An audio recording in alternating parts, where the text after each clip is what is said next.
Tortues Ninja, Teenage Mutant Ninja Turtle de chez Playmat Toy.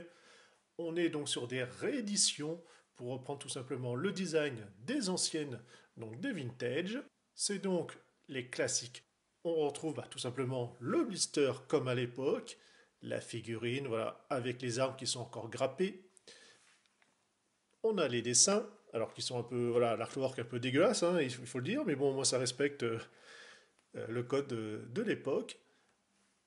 La petite histoire, comment tout simplement Maître Splinter voilà, a recueilli les Tortues Ninja. On a la carte à découper. Bref, voilà. Ça fait plaisir de retrouver.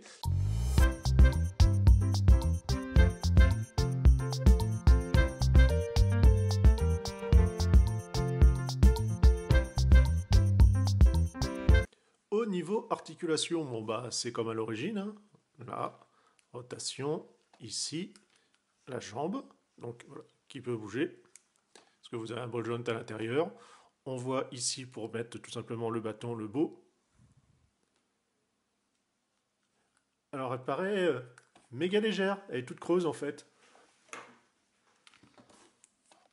Si je prends donc mon Michelangelo d'époque, le vintage, bon c'est creux aussi, mais le plastique est beaucoup plus dense. Là ça fait cheap. Bon déjà effectivement il y a le rendu, comme on peut voir, ici c'est entièrement mat, enfin ouais, légèrement satiné, il n'y a pas beaucoup de reflets, que là c'est du brillant.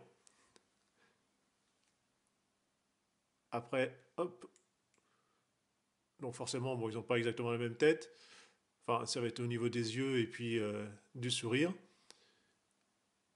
C'est un peu plus marqué en fait, que ce soit les yeux ou en tout cas voilà les dents, que voilà par rapport à l'ancien.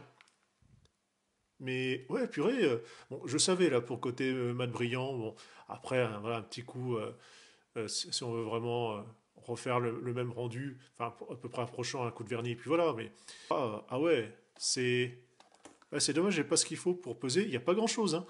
Mais effectivement, en main, ouah. Et puis le plastique, c'est la tête en fait.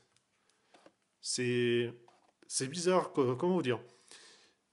Enfin, le plastique est, bon, il semble de bonne qualité. Enfin, voilà, sur les tendances actuelles, il y a pas trop de soucis. Mais ouais, non, je sais pas, le feeling du plastique.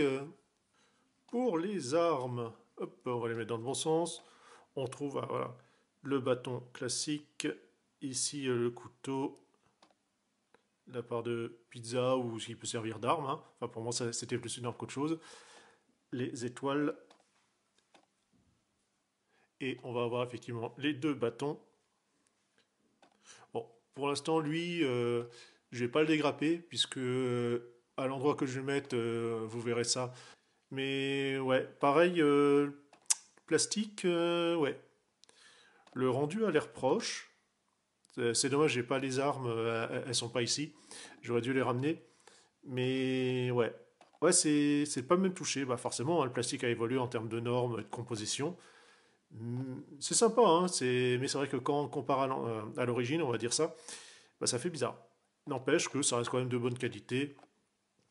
Peut-être là, la lame, a été déjà pas épaisse à l'époque, c'est pas foufou là. Bref, au moins ça permet voilà, de pas trop se ruiner pour avoir un modèle proche du vintage, en tout cas en termes d'esthétique. Bref, nous sur ce, on passe à la seconde revue. Allez, bye bye.